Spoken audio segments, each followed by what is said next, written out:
Hey everyone, welcome back. Thanks for watching at Route 66 Restoration. Just here with this panel that we've been working on. The last episode, which was part 3, I made the pattern.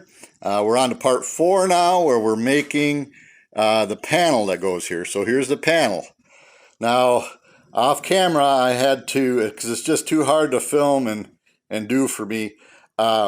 I bead rolled this particular pair, not bead rolled, but I actually run this through the English wheel. So as you can see, there's a crown, right?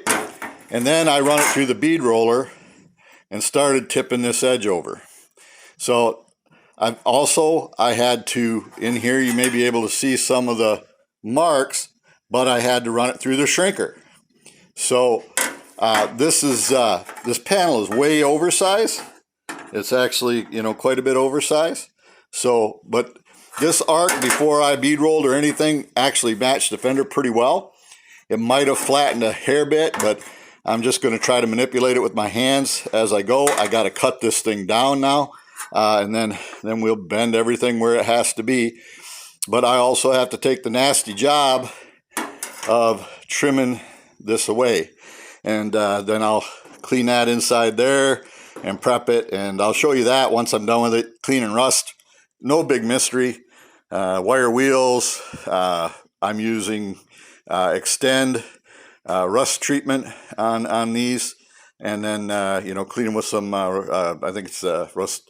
Well, I think I'm using Rust-Oleum rust reformer, or rust dissolver. That's what it is. So anyways, using that on the inside, but and then we'll give her a coat of paint and hope she lasts a bit longer. But anyhow, this is part 3, and we do have the patch made. Now, all time into making this patch and cutting it out is less than an hour so far. So, everybody says, oh, money, time is money. But truthfully, the panels you buy don't necessarily fit so well. So we'll see how this goes, and I'll be back with you. Take it easy.